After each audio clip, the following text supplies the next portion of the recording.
joined by Char and Amy today. They are the other 2/4 of my band. We're just going to talk about our experiences as women in the music industry, as musicians. And yeah, just have a little can rant if we want to. It's kind of the point. But civil discussion. I'll smash anything into my own house. Yeah, I mean, if you want to, I'm not going to stop you. You're a strong, independent woman, and I respect you.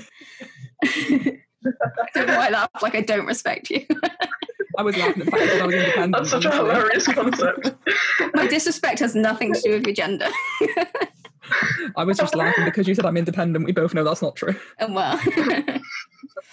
Okay, so I asked people like if they often find themselves in the minority in a musical context, and 40% of the participants said regularly, and 13% said always. So the main ones who said never were the male participants, and I think there was a musical theatre person who, you know, because of the nature of musical theatre, they probably wouldn't be in the minority that much.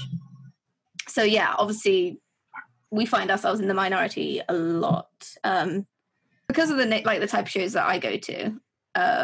It is a bit more gender balanced because there are more female fans than say if I went to. I'm talking completely theoretically because I've never seen them, but if I went to Slipknot or something, I would assume there might be more men. Yeah. But maybe not specifically Slipknot, but a band of that sort of heaviness. Yeah. But yeah, I don't know if that's the same for you guys. I think, when it comes to shows that I've been to see other bands, like you said, because of the type of music I'm into, so All Time Low, stuff like Green Day, Panic at the Disco, and they do predominantly draw more females than males. Apart from, I would say with Green Day, it was probably more of a balance because there's just such an established band though, that they're going multiple ages, different genders, you name it, there's going to be someone there of that, that. So it's I think with actual playing as a musician, I'm nearly always in the kind of minority, because whenever we're on a lineup, it's very rare to see another female member band. Typically, I think the ones we have had have been events. We did have that one show where it was 3 bands had women in them, and then the headliners were all guys, which was pretty cool. Yeah. We'll talk about that a little bit later because there was something that we both commented on about that show. Yeah, I think that we should go into because I think that's interesting. Yeah, definitely. I think with when it actually just comes to audience participation though, I would agree that I'm not really in the minority when it comes to the bands I'm into because they do draw more females. However, like you said, if you were to go to audiences I've seen online of Metallica shows, there typically seems to be a lot more men than females at that type of event because it's the type of music it is. It does tend to draw more attention to males that way. But personally, I think it does depend on what you're into. But I was going to say when I went to Slam Dunk, it was like you said, because more pop punky, it was sort of more balanced. But then Download there was plenty of women, but it was quite obviously mainly guys. But bands were Ozzy Osbourne and stuff, especially the older stuff, it was very obviously quite not split. That was not a good way of saying it, but you know what I mean. Male dominated, skewed. Yeah, that's what I'm going for. Thanks. You say Slam Dunk, but I've even noticed between stages at Slam Dunk there could be a disparity because obviously they've got the poppier, they've got a bit of a split of more pop punk, more mainstream, some of the heavier stuff and ska stuff. And I don't really go to the heavier ones because I'm just not personally into a lot of the bands more than some of the other bands I want to see. But I do notice there tends to be a lot more guys at those stages. There was with Pierce the Veil when we went to go and see them when they were outside. And Pierce the Veil are actually quite mainstream. There are a lot of women who like Pierce the Veil. They're not ridiculously heavy.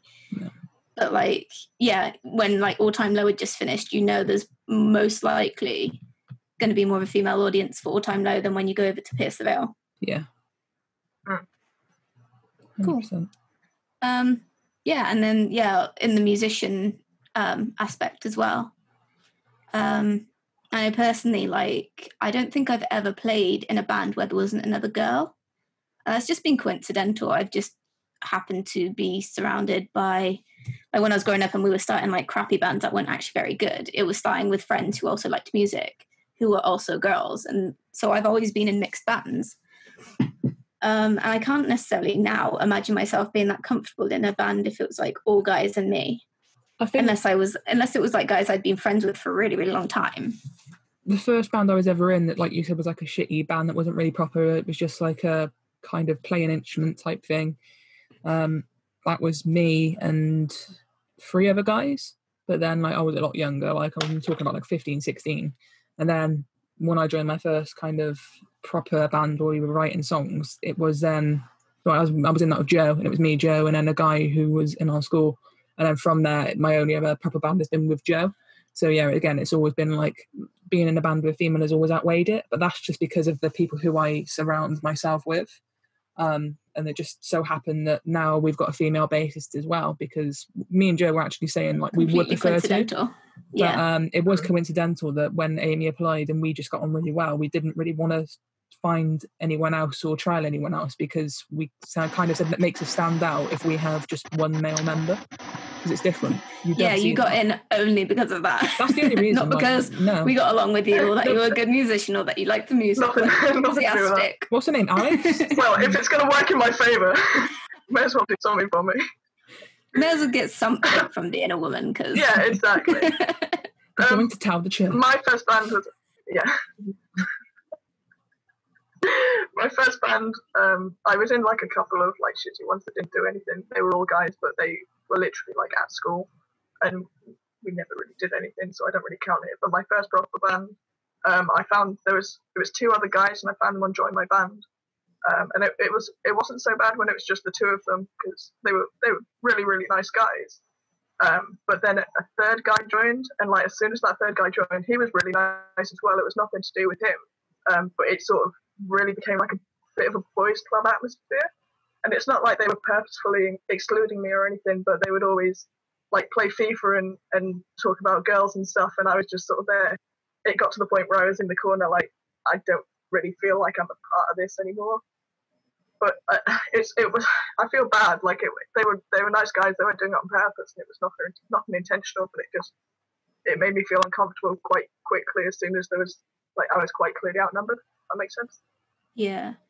I know what you mean, because I like, obviously every guy I've been in a band with has had no issue with being in a band with a girl, but I think sometimes they can, like, with absolutely no malice or anything, it can be a case of like accidentally like boys clubbing and accidentally just like excluding, obviously with like no intention to do so. They're just talking about their interests, but it just happens to not be your interest. I think we were very lucky with the people that we had previously, because until we had the line that we had now, we always had like at least 2 guys in the band. So it was our guitarist before and our drummer, and then our drummer and our bassist. But we always had similar interests, so it wasn't really a thing of that anyone got excluded in that sense. But I think that was just a lucky thing, because we kind of all had very similar things. So me and Ryan, for example, play online together, whereas that's nothing to do with gender. That's just because it's what we're into. Whereas obviously in your you guys will play like a horror game, and then me and Ryan will be like Animal Crossing. I'm like, I don't even like horror games. That's the thing. I'm like playing as a survivor, and there's me screaming, Joe laughing at my pain. It's I think I have been really lucky, and like I've never, with any of the guys that I've played with, I've never had them, at least to my face, say anything like disparaging about me being a female musician, which is good. But then I've mostly always played bass, and that's like kind of an assumed female instrument to play. I don't know why. I did a little bit of, I was doing some like academic reading about it for my other thing, and it was mentioned, so I'm going to go back and like properly look into that, because it's something I have noticed as a trend. I want to see if there's a reasoning behind it, or if there's any explanation. I'll let you guys know. I think this is what me and you were talking about when I did mine. about it being more predominantly females, and because a lot of it used to be as well the drummer, but then they kind of the Spanish English they don't speak Spanish anymore. They dispersed is what I was looking for. I was thinking about Spanish for some reason. But, they kind of dispersed, and then now it is. So I find as well, especially when me and Joe say, like, if we introduce ourselves to someone, which is something that we can come on to a bit later as well, but if we say we're both guitarists in the band, people are like, really? And it's like, yeah. And they're like, yeah. But the one thing that I was going to mention is that me and Joe played an acoustic show for an open mic night, which one of our friends hosted. And this woman who's come, like, she followed us on social media, and she said, oh yeah, I'm really into you guys, like, you're really good. She had her daughter with her, and after the show, like, I went over to her and I was like, oh hey, like, my name's Char, I'm the guitarist in Down Not Out, and shook her hand. And so, like, you know, how come you came along? Like, no, obviously I'm not a question and like a flashlight in. Well, she didn't know who we were beforehand. No. Like, she heard about us from the open mic, and then she followed us through social media, and she basically said to me when I went over just that she wanted to bring her daughter along to show her, like, her daughter what female guitarists can do, because her daughter was inspired by becoming a guitarist, and she said that she wanted to get into that more, but she wanted to prove to her daughter that you can do it. And she was expecting a full band performance, which is no fault of her own, and she did come to one of our other shows, and she was hoping her daughter could come to as well. But she's become a fan now. But it was really nice to hear that we're kind of inspiring people to bring people along and show them that what women can do, because it's nice to have that, to have something to look up to. It's kind of crazy to hear that as well, though, because like, it's strange for me to think that there is still that, like, gendered idea of what instrument a girl should play, especially, like, I don't know, I just felt like that's something that I like, talking to, like, my nephew who's 16. I can, like, hear the difference of how, like, things are at school compared to how they were when I was, and I'm like, is that really still a thing? See, because, like, even when I was at school, like, I never had anybody, like, make any, like, sexist comments about me playing guitar. I never had any idea that I shouldn't be allowed to do that because I was a girl. I know there are other girls who have. One thing I found since playing in a band, and I think Joe was with me for this, and we've definitely spoke about it, is my boyfriend came came to one of our shows. My boyfriend comes to, like, a fair few of our shows. Love the shows. And he was helping me with my equipment after, and he had an operation because he had, like, his appendix burst, and now he has to be careful when he's, like, lifting heavy things, because obviously we don't want anything to happen. So I was carrying my my amplifier and my guitar, and he had my backpack. And we walked into a venue, and I think it was one of the guys who was at the bar was like, oh, shouldn't you be carrying that for her? And I was like, but you think you can't carry my own equipment? I'm the guitarist. It's not for me to turn around and say to my boyfriend, can you carry my amp and my guitar? Because one, he's not my roadie, and second of all, it's my own equipment. I wouldn't ask a stranger to carry it for me. It's like, think about how much, like, obviously I'm a lot shorter than you, so people assume that I'm, like, not able to lift things, but, like, I'll be there, like, my amp here, my guitar here. Like, the only thing I might ask somebody to carry just because of, like, awkwardness is my pedal bag, and that's not heavy. But, like, I'll be there like this, a backpack, an amp, and a guitar, and I'm just like, like, if we're going far, I'm like, yeah, it's fucking heavy. Yeah, it's pain. I'm like, yeah, I can lift it. Like, if I needed help lifting it, I would ask for help. Yeah, so that kind of bothered me, because I was like, why would you assume? Because if it was a guy walking in who's was carrying his own equipment, and his girlfriend was with him carrying a backpack, no one would say anything. But because it's my boyfriend carrying, like, the lightest thing that I've got, and I'm carrying, and it's not like it's not like you guys are, like, a similar, like, build as well. Like, it's not like he's ridiculously, like, no, he's not like a strong man, like, muscly he's compared to you. Like, you guys are similar. Like, I could understand, like, if it was me and I was, like, walking with, like, a guy who, like, looked stronger than me, like Ryan. Well, well, yeah, exactly. But, like, I can kind of understand that, because it's like, this girl's tiny, like, can she carry that? I'm like, yeah, man, I'm fine. If I needed help, you would know. But, like, that's not to say, like, I don't appreciate, like our friend Lou, he'll, like, offer to carry something for me. I'm like, I don't feel right asking you to carry, like, the heavy stuff, because it's my equipment. You've come here to, like, support and be a good friend and be a good fan.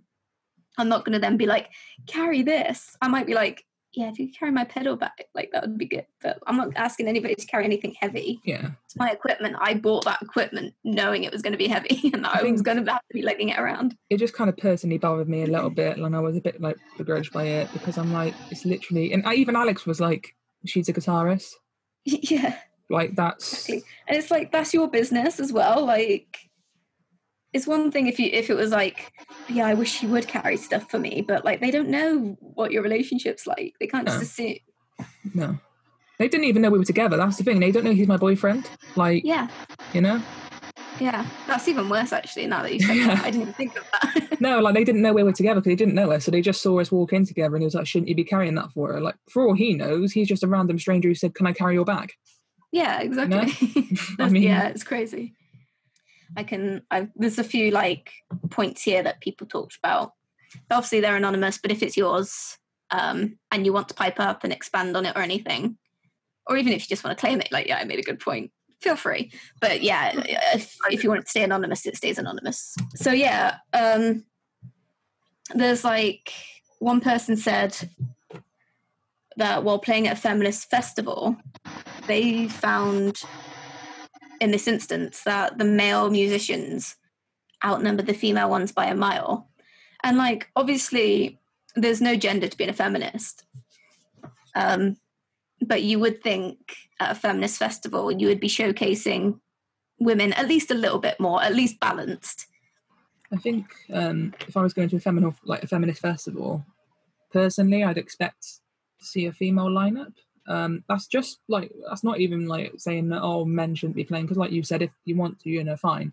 But yeah, there's always exceptions. Yeah, I would definitely expect the kind of forefront to be on women, just like it is for International Women's Day. You know, Yeah, there's exactly. it's female lineups. Like, you may have like men in the band, or you may have a male-fronted band with females in it. But I think it should definitely be on that forefront, because that's where the main issues come from. Is that men have had all of this, you know, equality and stuff the whole time, and women haven't. And so it just feels kind of like a little bit of a kick in the teeth to say, yeah, this is a feminist festival and we're going to make it mostly men. It's like, okay, fair enough. But the sort of insinuation is that they would be supporting female artists at the feminist festival. Yeah. Like, whether they say that that's what they're going to do or not, that's what you expect. And if they're not, really, but... Yeah, exactly. I mean, there is the misconception of feminism that it is only about furthering women's rights, and it's not, but you can understand why people think that. Yeah. So I think, yeah, the fact that it is kind of like it's a festival that's kind of meant to be showcasing more women, you would think it would at least be balanced. Another one that caught my eye, patronizing comments from men before and after performance. So this is one that, again, that I kind of read about in my theory modules. Like, they were asked if they were minding the instruments for like their boyfriends or their husbands or whatever. And it's like, why would you assume that that's the case?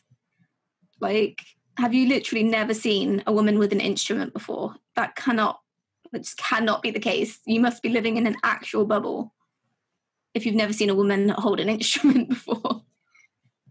Even if, like, you may just hold it for a man. I mean, like, it's not even like historically, like, women in rock, they're not exactly obscure. Like Joan Jett, even like less rock, like Janis Joplin. Like, there's so many female musicians who are well-known mainstream icons. It can't be that foreign to you. The one which really sticks out to me, I wrote about this on Joe's thing as well. We played a show in Bristol somewhere. I'm not going to name the venue because it's not fair on them, but it was in Bristol, and Joe knows exactly what I'm going to say. The sound technician from when we went in was rude from start to finish, but only to the women in the bands. So he was a little bit moody with our drummer at one point and a little bit moody with our bassist, but it was only like very, very small comments. At the time we had our previous bassist who was with us, and he was a male. But with me, Joe, and another female who's in another band with Joe, he was very rude. We discussed it as well. Yeah, we discussed it afterwards, and we were just saying that we noticed he was very, very rude towards the women.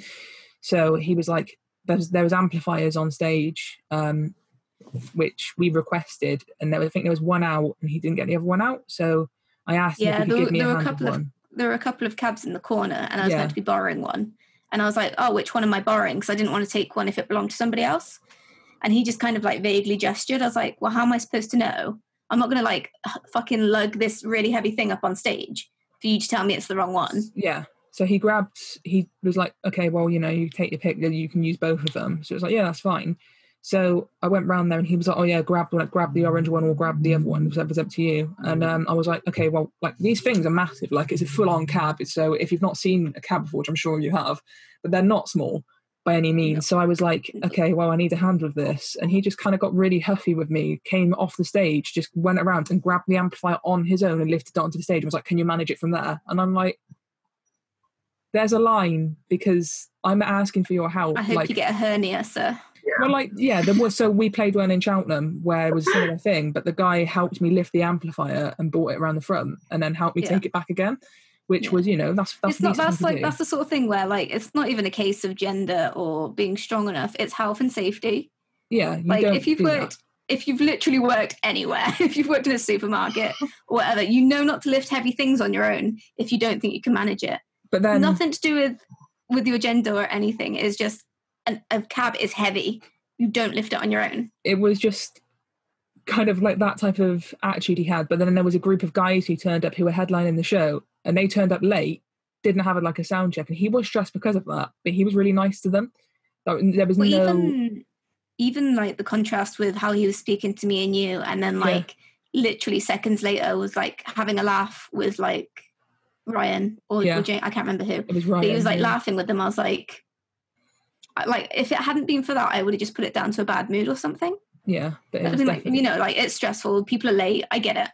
And if he had been like that to everybody, I wouldn't have even thought about it. Well, I would have. I'd have been like, he didn't need to. But the one in your band, he told her to sing louder because she said she couldn't hear herself, and he was like, "Sing louder, then," or something. Yeah. Like, it was just comments like that. No, you're the sound guy. Turn stuff down. And that annoyed me. I was like, don't do that. That's just human decency. Yeah. I mean, that was even a comment. I don't know if it was her who made that comment, but somebody else said about like, you know, if you've got a problem with the sound guy, you can't really say anything because they can just make it worse for you when you're playing. Yeah. Like they can just turn you down and you can't do shit about it, can you? So you're kind of at the whim. Even, you know, it doesn't matter about the gender of the sound tech, but you're at the whim of them. You kind of have to, you can't really assert yourself if they're being difficult without them making it possibly more difficult. Yeah. Anything to add on that front? Just be a decent human being. Don't be a dickhead. So one of the things we got as you know, an example of a challenging occurrence being a minority in the music regard is, you know, somebody who was, I assume she's doing music production at university. During a group project, she was told to let the men talk as they have a better ear for music production.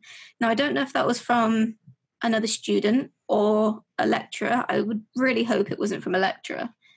But I will clarify that with her. But it's just shocking to me that when you're at a university level as well, like you should be past that kind of childish attitude. We didn't even get that in sixth form. When we were doing like music in sixth form, we didn't even have that then. So no, exactly. And it's like you all got onto the same course. You know, the powers that be obviously saw potential in her that they also saw in the men on the course. So why would they assume that she's got lesser skills in something purely because of her gender? She might not have as good an ear for music production. But that's got nothing to do with her gender. I think saying something in regards to that, if you want to say that someone's not very good at it, you can approach it in a more genteel way, even if like you don't want to be that direct, which clearly they did. But you could just say, listen, so and so is better at this than you. It's not anything personal. It's just fact. And that's fine. I mean, you know, but bringing someone's gender into ways it, you can go about it. Yeah. When you bring someone's gender into it, it is definitely That's a no-go zone. That's like bringing religion into it. You like, don't do that. I mean, like, yeah, like that's a valid excuse as well. There are some things where, you know, genetics do make a difference. If I play basketball, I'm not going to be as good at it as you are, Char, because you're 6 foot something. That's because obviously that does come down to that. Like, I could be good at like other aspects of it, but I'm just not going to have like that natural ability of being tall enough to have that be easier. But like, as far as I know, there's no genetic differences between hearing between men and women. There might be. I'm no scientist. I don't think there is. I think don't think there's anything to the level of he's better at music production because he's a man. If anything, surely men are more likely to lose their hearing than women are, because they're around. If he wants to make that argument, they're around machinery more. They're around like venues when they're in loud venues. And most of the sound tech guys I've had, like physical guys as well, not just using the term, but have admitted that they don't wear hearing protection. A lot of guys who go to shows, like with me and Joe, when we go to a show, if we know that we're going to be going, it's going to be loud, we'll wear ear protection. Whereas guys who do it well, sometimes, but I mean, like with guys, they won't, unless obviously you like you're going to go deaf. And you know, I made my boyfriend do it, but that's because I don't make him. He chose to anyway, but I did buy him decent ones. He's gentle though. He's sensitive. He's a soft boy. He doesn't have the experience of going to a lot of shows. I've already messed up my hearing since I was about 14. Yeah, so like, but I think guys are definitely more I'm trying likely to prevent it, but to lose it because you're more likely to go deaf. Obviously, an older age anyway. But if he wants to play that card, then you are more likely to go deaf. Also, everything is gendered. Like, you know, men's deodorant and like men's razors, like they're the same thing. Oh. So I can imagine there are some guys who are like, nah, it's not very masculine to like wear ear protection though, is it? And like, is being deaf masculine? I don't know. Like, I think I've got Alex's here. Honestly, I've never heard anyone say that. Like, don't get me wrong, I'm not accusing anybody of like having that attitude. But like based on marketing things, they're actually put in a black packet. I wouldn't be too shocked like that. Yeah, to attract men. Like, because I wouldn't be too shocked if somebody did turn around and say like, I can't wear those earplugs. They're pink. Like, that's why I think they've done that. Yeah, they put them in a packet which are black and blue, so that it attracts everyone. This kind of goes back to something we talked about earlier. So somebody said often when playing gigs, the other bands are all male, which can create a bit of a boys' club. We have already spoken about that a little bit. So yeah, you know, other than like being in a band with boys that maybe are accidentally making you feel like they've got their own little club, there is also just kind of that sense in like genres and music communities. And if you are on a lineup, especially, I can imagine it's like really difficult if you are the only girl. Like we've got the benefit of having each other, and in other bands I've played in and that I do play in, have the benefit of having at least one other girl. But if you are the only girl on that lineup, I can't even like fathom how that might be. Like I would hope that you get along well enough with the guys in at least in your own band for that to be a little bit comforting. Yeah, I think that was me, wasn't it? Like backstage when I was in the other band, it was just the 3 guys and me, and then all the other bands were 4 guys. So it'd be like backstage, and everyone would, when you come off, everyone would be like, "Oh yeah, like good show, like you do," which is nice and everything. But it just, they're all, you know how it's a stereotype as well. But you know how guys are always like, "Oh yeah, good show," and they do their like little handshake and they sort of fist bump, and then they'll get to me and they'll be like, "Well done," and they carry on, and you're just sort of there like, I mean, I didn't feel particularly included anyway, but you sort of made it a little bit worse. That kind of brings me. It's not intentional. They're trying to be nice. So. Yeah, that brings me to. I was talking to somebody else about this the other day. It started on a different subject because she was talking about how I think she said like being careful about what she wears on stage, like to not distract from her talent and to not get like unwanted comments and stuff.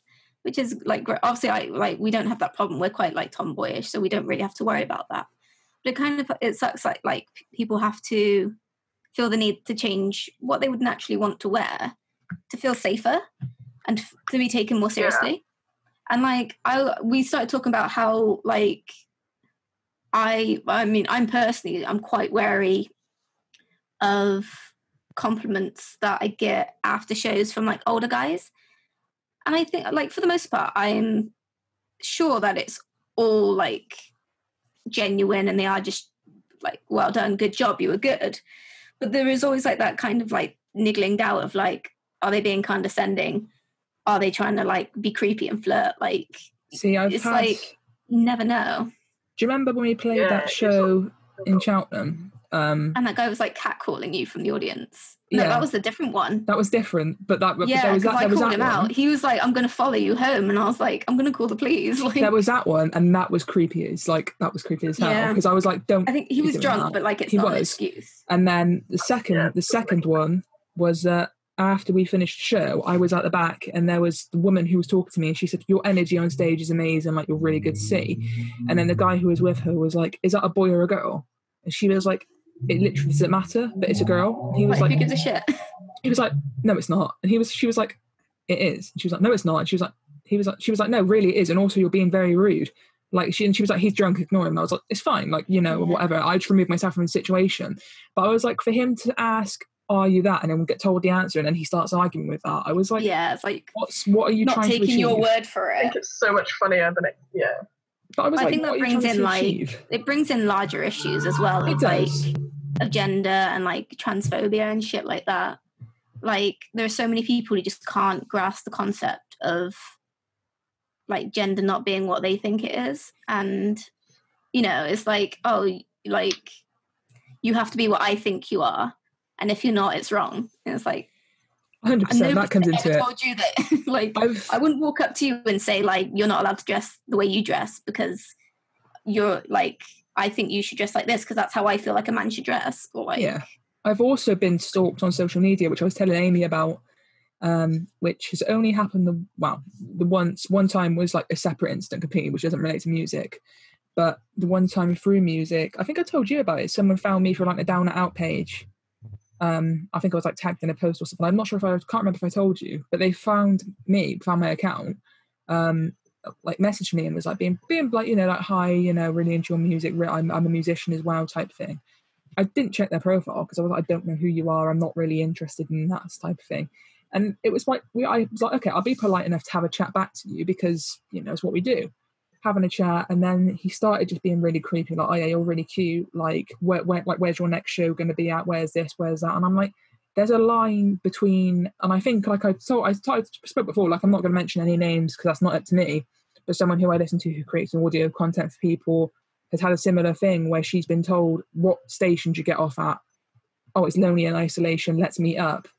I think like I'm subscribed to you on Patreon. I think that I want to meet up and have a date with you. Just because you give someone money doesn't mean they have to be in a relationship with you. You have to like understand that there's a line between liking someone and being obsessive and compulsive over them.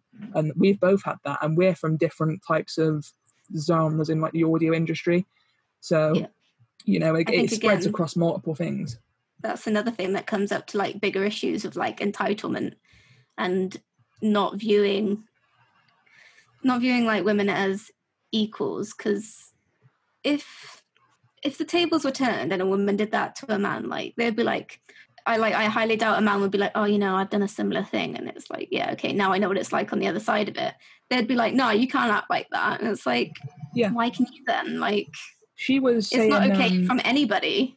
This person who I'm talking about was saying that she's had her channel for around 5 years and she has over 4,000 people blocked on certain places because of the way that they've tried being really creepy with her. I'm sure, like, Joe knows who I'm talking about. I'm sure Amy does in a way as well. But it's a case of when you have to block that many people because people are saying it, but then that also ruins it for others because that person may then get sick of it and being sick of being told, "I'm going to find you, I'm going to find your personal accounts, I'm going to do this, I'm going to do that." And they might just stop it and give up for everyone, which then ruins it for everyone else. Because if we're trying to help someone, which in a sense we all are, like with the music we put out, with people, with other content people put out, we're trying to help people. So to get that put back at you, it does make you feel very uncomfortable and in a position where you're like, well, I'm trying to help, but I'm getting this come back at me. And it is mostly from males as well. Like that's behind it. Yeah, I was going to say, that issue aside, like obviously that's a big one, but also that means in future if she gets comments from people, in the back of her head, she's always going to be like, do you want something from me? Rather than just accepting the compliment for what it is. Yeah, this is a conversation we've had. An ulterior motive here. Yeah, this is a conversation it's a classic case of like radical, like people being creeps ruining it for the people who are being genuine. Yeah. Because there's always going to be that doubt of like, is this a genuine compliment? Or are you trying to be a creep, or are you trying to condescend, or anything like that? There's definitely been stuff which I've said, and I've mentioned to Jo, and I've said I don't know if I'm coming across as like too much or something, just because I'm trying to see it from someone else's perspective. And I brought this up with the person in question, and she said, no, believe me, if I thought that you were, I would have blocked you. So like, she was like, I want to make sure you know it's not like that. And I was like, no, that's fine. I'm just letting you know that I'm genuinely not intending to come across from that perspective. But the fact that you have to say that, I feel like that's another thing where, like, as women, we are a lot more conscious of like how we are affecting other people, because we've often been on the receiving end of like unwanted comments and stuff. Yeah. So I would like to think at least that we think about it more. Unfortunately. So it's good. Again, it's like, it's another case where it comes down to like the labor being put on like women of having to just be more conscientious, and then that becomes a stereotype of like women are more thoughtful. It's like, well, we have to be. Being told you're going to get followed home, that was the creepiest thing that I've had. Jo was straight on that, to be fair, like in defence. I was like, sir, I will call the fucking police. We were really like, I made it sound jokey, but I was like, sir, no, like, he was just like, he was like catcalling me, hitting on me, and he was just, oh yeah, like going to follow you home type thing. The thing is, I didn't take him seriously, but I still wasn't going to let him just say that. Like, it was just like, I wish I could have come up with something a lot more cutting. But like, just acknowledging that it wasn't okay, I feel like. But I think the thing is, as soon as he said that, the guy who was really, really nice, the one who were in the venue and put us up, he was so lovely. Yeah. He did come over and he did say, you need to stop now because you're being very disrespectful. And after that, he kind of piped down and moved backwards. Yeah. He did. Well, the thing is, like, it was that kind of environment anyway. It wasn't like a venue that was kind of suited for what we were doing. They were very much like kind of like they wanted covers. They wanted to like make requests.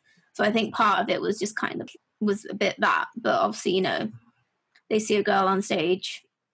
He seems like kind of a bit of a stereotypical, never been out of his hometown, spends all his time in the pub sort of guy, based on how he was talking. So I definitely think it was just kind of a few colliding factors there that just made him think he was in control. I was like, sir, I have the microphone. Who do you think is in control in this situation? You paid for your drink. I didn't. Yeah, it's true. Yeah, but it was quite funny because just after that he started kind of like trying to shout more, but he got moved backwards. But just like he was kind of the only one, though. To be fair, if he did try coming for me, it wouldn't have ended well. Well, you were coming home with all of us, so that's what I mean. Like, yeah, like we had the whole band. If he had tried to do something, he wasn't going to get away with anything. But it can put you in a dangerous frame of mind. He felt bold enough to say it. It's dangerous because it does put you in a frame of mind that you do question people's motives when they are interested in shows. So, like with male fans coming up to you and talking to you, which we've had a few of. Like, you know, I've had. A lot of shows we play are places where it is frequented by like middle-aged men. Yeah. And that's, you know, that's just kind of the venues that are around. 90% of them are lovely, but it is, you do have the 95% are lovely, but you do have the few percent who are unfortunately thinking that they can get something more, or saying something to you thinking they're going to get something more because you're a female. Do you remember I told you about the guy who came into work when I was working in that restaurant, and he came in and he was like, you look like Katy Perry, and I was like, what? No, I don't. Do you remember that guy? Oh my God, do you remember that guy that I served at work for like maybe 30 seconds? Oh my God. And then like the same day he like sent me a message on Facebook. Yeah. How? That's what I mean. There's a line. That's creepy. It makes you think. There's a line. Yeah. The thing is, I did a little bit of a sneak on his profile to see what was going on, and like he was engaged, and I think he was new to the area, and I'm like, do you know what? If it's just a case of you're looking for friends in the area, that's fine, but lead with that. Like literally say like, I'm sorry, like sorry to approach you like this. We had a brief chat and you seemed like you're interested in some of the things I'm interested in, because I think we talked about like Game of Thrones or something. And it was like, you know, I'm sorry if this is weird, but I'm new and I'm looking for friends. I might have just been like, nah, that's weird still, but like at least then I know what your intentions are, or I can guess what your intentions might be. That might not be your real intentions, but it might put me at ease a bit more than just, hi, sir, we spoke for 30 seconds, if that. One of the things I was nice because it's my job. One of the things I'd like to bring up on this point as well is that We if always go off on someone's tangents. that's true, if someone's talking to you, and you don't know their age or you don't know what they look like for any reason whatsoever, and you ask them and they respond with, I don't want to give that information out, or saying, I don't want to give my age, I don't want to show you what I look like, please do not pester that person and say, how old are you? Oh, can I guess your age? Don't be creeps. Creepiest thing I've seen recently on a live stream was it was someone's birthday and someone commented saying, how old are you? She replied with, I'm not giving my age out on the internet because I've had creeps contacting me before. He replied with, let me guess your age. I was like... But even then, like, it doesn't even have to be that. You just might not be comfortable with how old you are. Just, you know... Sometimes I don't want to speak about how old I am. I don't want to face that fact. I don't want to hand that information out unless I want to. Like, I wouldn't do it if someone randomly phoned me and said, oh, what's your age? I wouldn't give that information out because they're not entitled to it. I did ask you guys to tell me how old you were in the survey. I'm sorry. Sorry if that triggered. No, like, I'm angry. I don't want to say. I prefer not to answer. I don't know. I might have even made it a required answer, so I apologise. In situations like that, it's fine. It's for data. I just wanted to know what sort of age range. Yeah, but that's different than when you have someone who's like, let me guess your age, how old are you? I'd want to know what you look like. And if they don't want to give that across, I think, please don't there's them just because they're entitled to them not wanting to do that. Just don't know how to appropriately speak to people that they don't know. I think it's more common. Like, obviously, it's a problem with women too, but I think it is more commonly like a male thing. I don't know, like they think that you have to speak differently to women. You can just speak. We are humans. Like, it's fine. We are both people. We're both people. We're both humans. We both have interests. Yeah, somebody said like being in the minority, they're pretty sure it just kind of comes down to the bands that they listen to because they like a lot more male-dominated music, which is like rock and heavy music. And yeah, you know, there is definitely a disparity between if you're into pop compared to if you're into rock. And I think we kind of touched on that earlier. That Yeah. And I think it's kind of interesting. I was doing somebody else's survey for something, and they were talking about, do you think that other genres are more, I can't remember if it was like more balanced or more welcoming. There's definitely a lot more diversity and gender balance in pop. There's a lot more women in prominent positions in pop. And I don't know if that's because it's like lighter music, it's more accessible, but like it also just comes down to elitism. I don't know, like I'm not trying to like blanket statement like metal fans, but I have come across metal fans who think it's like if you listen to anything but metal, you don't like real music. It's because you think it's superior doesn't mean it's better. If people like pop, they like pop. For some reason, that's a female associated thing. But I kind of was talking about how even women in like top of their game in pop, like Taylor Swift and Little Mix and stuff, are still victims of the sexism that we are victims of. They have this power and this status and money, and they've proved themselves over and over that, you know, they have talent, and people are still like, yeah, but they're pop. Yeah, but they've made like millions from being pop. They're obviously good at what they do. Are you going to dismiss Ed Sheeran? Because maybe you will, that's fine. But it's the same thing. Like, they're doing the same thing. And they're at the same level. You know, Piers Morgan tells Little Mix to sit down and sing, you know, instead of having opinions about being women in a society that doesn't treat women well. It's because they've got money and status doesn't mean they're not allowed to have an opinion about the world and industry that they work and live in. Just because they sing doesn't mean that's all they're allowed to do. Exactly. And I think, I kind of went off on a tangent, but like the point I was trying to make is, there are more women in pop, and they possibly is more welcoming for women to be in it, but that doesn't mean they're taken any more seriously. And pop is a looked down upon genre by some people, possibly because of it being quite female driven. No, it's a fair point. The whole society thing, that I hate it when I fall victim to it. Right, I like the doctor being a man thing. You know, it's like you do it and then you just immediately just judge yourself for doing that. But it's not my fault. That's how I've been brought up. That's the world we're living in. Yeah, it's so I'm part of the problem. Yes. There was a thing recently, I think Jamila Jamil was talking about it. She was like, think about like women in like the mainstream, like celebrities that you don't like, and think about, is there a specific reason you don't like them, or has the media kind of skewed your idea and told you that you shouldn't like them?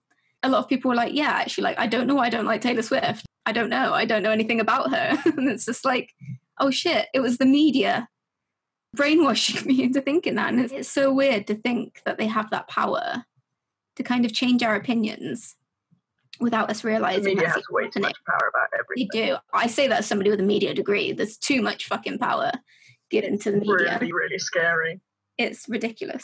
Yeah, it really is. Like everything. Like even the thing, like the coronavirus and the quarantine at the moment, no, it scares me. Don't like it. Yeah, the amount of like misinformation, the bias, like the fact that like so many people, they're all owned by the same person. So they're all giving out the same point of view. And it's usually a xenophobic one. This is the problem with this subject, is I get heated. I get heated so fast. Oh, like again, the one I was filling out yesterday for a fellow student, I was like, I'm really sorry. Apparently I was mad. Getting furious. And she was like, no, I love this. I'm like, good, because I love it too. I like having like, yeah, because I feel like we keep the rage inside. Like I write songs and they're mad songs, but like I keep the rage inside a lot. And I think sometimes you don't even notice things that have annoyed you until it kind of builds up. And also I think one of the things that winds me up the most is it's almost like expected. Like sometimes if there's a guy that's patronising, I'm like, oh, he's just being patronising again, you've got to ignore it. Yeah. But it shouldn't be something that's ignored. I should get angry about that. I have a right to get angry about that. But the fact that I don't want to cause a scene and I don't want to bring it up, so I'm just not going to talk about it. And then, like, so when I have the opportunity to talk about it, I do. Yeah, and it's like the chance that you're going to be told to calm down and stop being hysterical about stuff. Yeah. It's like, would you say that to a guy if he got pissed off with how somebody was talking to him? No, they get all salty. I was thinking, yeah, exactly. I was thinking about this last night, and I was like, it's actually like, so, I don't know, like the fact that there are people who say I'm used to it when they're being treated badly is disgusting, honestly. Like, yeah. Especially, like, it's fucking 2020. We've got bigger things to worry about than whether or not a girl has an opinion. If you have a brain. I don't know, Joe. That's a tricky one. Oh, I don't know, man. Your own and opinions. I didn't realise how angry I was. It's like 5 minutes for Joe to calm the fuck down. I was good. You guys go ahead. See you part of the problem. I caffeinated myself, so that's probably not helpful. Yeah, please feel free to go on your own rants if you have something that you want to say. You've got a good 5 minutes if you want to have a soliloquy. So yeah, we haven't really talked about like promoters talking to us differently than male band members, but I've never really had a massive problem with any promoters. Never have, no. I know that definitely our best experience was with a female promoter. I assume she was the person that we booked the gig through, which was the same venue where we had the female sound tech, and like the only female sound tech I've ever seen in my life, both playing gigs and going to them. She was very prominent too. She kept like ensuring that we were all right and giving us like sound levels, and she was very involved. Yeah. It wasn't just a case of sound check. She didn't just like whack it on and be like, that'll do. She was like, made sure everything was like to our like how we wanted it. So another thing, when it comes to like disparity of like mixed bands on lineups and stuff, this person said it might be because there aren't so many of us mixed groups around. But then when it comes to stuff like feminist festivals and like International Women's Day, suddenly places are lining up to book female inclusive bands. And I was like, that's a really good point, actually. And, you know, is that because venues are booking bands they wouldn't normally book because of whatever reason, whether or not it's bands that aren't normally in the genre they put on or aren't normally, like some venues like to put on their friends or whatever. Or is it because, you know, female inclusive bands feel more comfortable putting themselves forward because they know they've got a better chance? And I think we agreed there's probably a mix in there. There's something to think about anyway, because why shouldn't a female inclusive band feel comfortable putting themselves forward in general? And why should it take like a special event, a very special episode for us to be like, yeah, like we'll be suitable for that. Why aren't we suitable for other things? We are. That's the answer. Well, it's, That's what I think it's especially like a confidence thing, in that generally, like, stereotype, but generally women have a little bit less confidence than men. So Yeah. the confidence to put yourself forward, and then again the confidence to put yourself forward against men is just it's a little bit too big a step. Sometimes it can be really scary. Like, the thing that I was going to say earlier was the difference between when I joined you guys, the difference between me messaging you and asking if you wanted to meet me, and the difference between me messaging like other bands with all men was like I was just so much more comfortable talking to you guys than I was before. You shouldn't Or be. than I have been before. No. I'm glad you I were, soon realised you were all awful people. So. Wow. I asked for that. I walked into but that. like That's like a double-edged thing, because I'm really glad that like that is the case, but it sucks that you're in a situation where that has to be the case. yeah, well, it was. I feel bad. Like, I know Ryan's lovely now, but when I first applied, I knew I was talking to. Obviously, you said he was doing his test and stuff, so I knew I was talking to you guys, and I was going to meet you guys first. And I would, like, I think I was probably not particularly chatty at first anyway, but I would be so much less chatty talking to guys. I don't know. It's not even like I expect them to be patronising or anything. It's just you're a lot more confident talking to women than you are guys. Generally, I am anyway. Yeah. Well, that's kind of something I was expecting some more answers in that sort of vein when I was talking about if you're interested in music but hadn't pursued it, or like if you were reluctant to, what would you say any of the main like contributing factors were? And I was expecting more people to say some stuff like, you know, it's quite male dominated. I don't feel comfortable coming into it, because I've certainly had that. I've been like, I spent so long being like, my songs aren't good enough. Like, I'm not going to like start a band or anything like that. Maybe it's kind of weird that like running it by like Ryan, and it's like, yeah, Ryan likes it, so it's good. But it's like, why do I need to run it by Ryan to know it's good? I know like it's slightly different in the band, because it's like, it's a case of like, does everybody like it? Does everybody want to do it? But like, there are times where I'm like, I hope Ryan likes it. Do you know what I mean? Like, I know, like most of the time I know you guys gonna like it. Whereas I'm like, but does Ryan like it? Yeah. It's like, why do I need that? Yeah. I don't need that approval. I want Ryan his has approval fantastic as my taste. bandmate. That's why. Nice to have it. I joke. I say like Ryan is like my quality control. That's because he's my friend and because I trust him as a musician. But like, there is kind of that thing of like, do I trust his opinion because he's a guy? But like, I know that's not the case now, because obviously me and Ryan have been friends for a while now. But there is always, again, it's like that self-doubt thing of like, in the back of your mind, it's like, okay, but am I waiting for approval here that I should just feel ready to give myself? I don't know. Yeah. But Well, yeah, it's the question of is it just sort of ingrained into you to seek yeah, seek the approval. Well, exactly. the approval of a man. Not something I often seek, not gonna lie. No. But then sometimes you kind of have to, because like with my lecturers, then like I've got 3 and it's 2 guys and a woman, and like that's not too bad of a balance. But looking at the course as a whole, I know Charlotte, you can speak better about this because I don't know all of the other lecturers. I only really know the ones who teach me plus a couple of others. But like the male female balance there, I'm pretty sure it is just 1 female lecturer. As far as I'm aware, yeah, I think all of my lecturers across the board are all male. And that was like a big change for me to see as well, because when I was doing undergrad for media, as far as I can remember, it was a lot more balanced, or even most of the time it was mostly women. And obviously, again, like because I've only had like 3 lecturers on this course, I didn't notice straight away that there was like an imbalance there. But as I heard you talk about like more of your lecturers, I was like, hang on, is Abby the only female lecturer in the music department? And I was speaking to her not long before lockdown, and I was like, you are the only woman here, aren't you? To go from like my degree, and I did come from a bigger uni, so like that probably does have an impact on that. But to go from like one that was relatively gender balanced, if not skewing more towards women, by doing television, to then come over and be like, oh, like there's like 4 girls on this course of like 20 guys. I think your course, Char, is a little bit more gender balanced.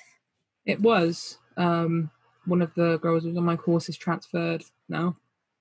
There is me and one other girl, I think. I think that's it now. Really? Yeah. Other than How that, many it's mostly guys. There was 14 people on my course in total. I think a few of them have left. I think there's about 10 or 11 of us now, and 2 of us are girls. The rest of them are guys.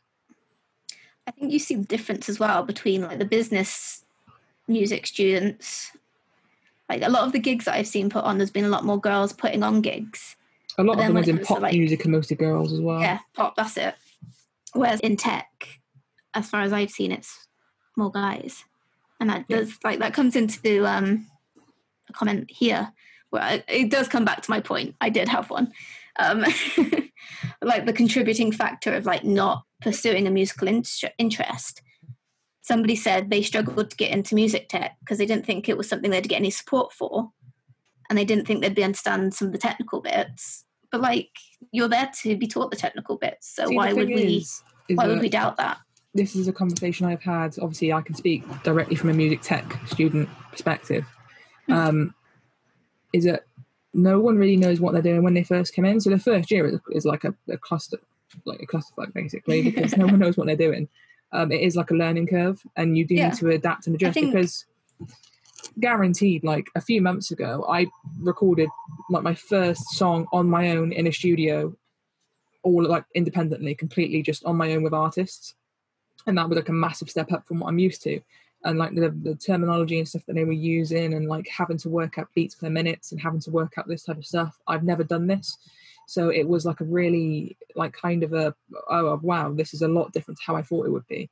But then you adjust. And then over the next 2 years, I'm sure as a professional, I'll continue to learn and put that into good use, because I'm already doing stuff now like I wasn't doing 6 months ago.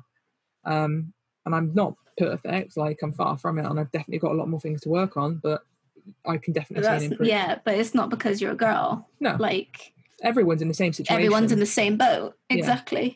And I people think have strengths and weaknesses, and that doesn't. She was like, this person, obviously I know she's a girl. She said when she struggled, her teacher often solved the problem for her rather than showing her how to do it. What if you're a teacher? The entire point is to teach. Yeah, that's literally the like, point. It's one thing if you're struggling to the point where you really, really cannot do it, and it like if it's really hindering the rest of their learning. But like, if the entire point is to teach you how to do that, why would you solve it instead of just being like, let me explain it to you, or let's like go through it together? Yeah, again, it's one of those things where it's like that self-doubt of like, is that just a bad teaching method, or did that come down to being like, she's the girl, I'll solve it for her? Obviously, I don't have the context or anything like that, but to know like how the male students were treated in this class. But it's another thing of like the self-doubt of, are you solving it for me because you think I'm not capable of grasping it? There was something I was looking at a while ago, talking about like how people are treated and stuff like that, and differences that people get. And there was someone saying she was talking to a teacher in class about like mental health issues, and she was talking about like some stuff she was going through, and I think the teacher was kind of just pushing it aside and being like, oh, you know, like it'll get better type of thing. It's just changing because it's harder to get diagnosed with certain illnesses as a female than it is a male, because you're so much gender bias in medical research. Like I was talking to somebody else about this. I think she said that they were diagnosed with autism when they were like in their teens, whereas like that's usually picked up really early in males. See, as a from personal perspective, like I had like went to go and see a psychologist when I was younger, and I was diagnosed with anger problems and emotional difficulties.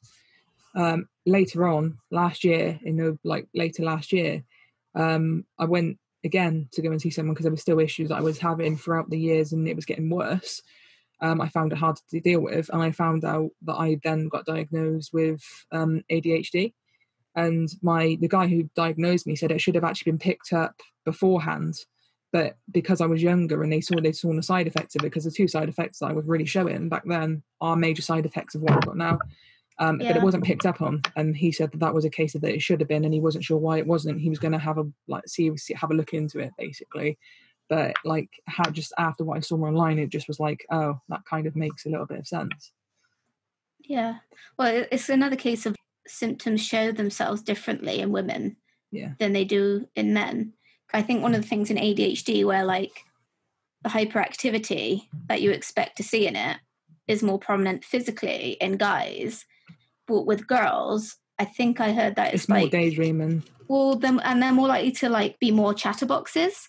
Yeah. But that's a stereotype of being a girl anyway, so people wouldn't pick up on that. Yeah, exactly. As being a symptom. They would just be like, oh, she's a girl, she's a chatterbox. And it's the same with heart attack symptoms are different in women, but we're not taught them. We're taught the symptom of chest pain, numb arm, the things that you get in men. But with women, it's jaw pain and stuff like that, and it's. You wouldn't know that. Really? I only knew. Yeah, I literally found that out from freaking Tumblr. A heart attack in a woman looks different, but we don't get taught these things. One thing that I saw that interested me, I remember this from ages ago, and I think it relates to kind of what we're talking about in terms of feeling confident putting yourself forward for stuff. And it's that supposedly men apply for jobs when they meet only 60% of the qualifications, but women won't apply unless they meet 100% of them, generally speaking. And I know I've definitely found that to be the case when I've been job searching in the past. I've been I don't meet these 1 or 2 things, so I shouldn't apply because I won't be qualified. I've done that as well. But you'll definitely find people are well, guys, if we're talking stereotypically, but you will find people are I can do that, and then we'll bullshit the rest, or I'll learn the rest on the job. But I would never feel comfortable being I don't know how to do that. Yeah. The thing is, half the time you're learning on the job anyway. We all know this. Yeah. But it's just that case of again, why do we feel we need to be overqualified to do the same thing that somebody else who's might be mediocre, and they're yeah, we'll do it. It's fine. It's great. Think about, I'm not going to name names, but you know that musician who thinks he's amazing. Yeah. How many female musicians would you find with that attitude? I'm no one. Honestly, I can't think of anyone offhand that was unique. I've never seen anyone talk about themselves in that way. That was completely out of any sort of we'll fill Amy in experience. later on, because that was please do. We don't want to name any names on here. No, I'm not naming any names. If you know, disclaimer, obviously we're not experts on really anything that we're talking about. This is all personal experience and things we've observed and things we've heard. So obviously, any blanket statements or stereotypes that we're talking about, we are we're not talking about them this is how everybody in that box acts, and this is how certainly not. No. All metal fans are elitist and all men are sexist. That's not what we're getting at here at all. A lot of the time with the stuff we're saying as well, things we've experienced, they could be explained by other circumstances. Yes. Not necessarily because we're women that people are treating us like this, but the fact that it happens so often, and we all have very similar experiences with not much else in common other than we're women in music. Not that we don't have anything in common, but you know what I mean. No, I know. Suggests. Yeah. Well, it comes back again. It's just that little grain of doubt. This person could just be an asshole to everyone, or they could be sexist. I don't know. I don't know them. Yeah. Exactly. But you kind of could be have something to about me personally. Yeah. Maybe they just hate my face, but but all of our experiences are informed by our previous experiences. Definitely. So there is always going to be that doubt. I don't know. It's like going into a relationship, and you might be less trustworthy of somebody if you've been cheated on in the past. It's not to say that your new partner is going to cheat on you, or that they're don't look at your boyfriend when I say that. He moved. It wasn't that was just really bad timing. I'm just joking. But yeah, it's that case of our views of current things are going to be skewed by what we've experienced in the past. So yeah, if you've been cheated on in the past, you might be more suspicious of future partners that they're going to cheat on you. Yeah, definitely. Doesn't make them more likely to, doesn't mean they're going to in any way, shape or form. No. But It's you're just always basing it something on... you're wary of. Exactly, you're basing it on things that you've experienced in the past. Yeah. And it's the same here, like, there's always going to be that doubt of whether or not you're going to be taken seriously. 100%. And well, thank you guys so much. We're going to wrap it up for now because it's been long. But thank you guys for your time and for talking to me about this. I hope you had a good time. I hope you enjoyed yourself. It's this is really like just kind of to, I'm not trying to like prove a point, but like we just want to show that there is like need for this sort of thing, and that there is like people who would want to get involved in it, because we've all had these experiences. We've been able to talk about it for the last 2 or so hours, and we can keep going if we had the time.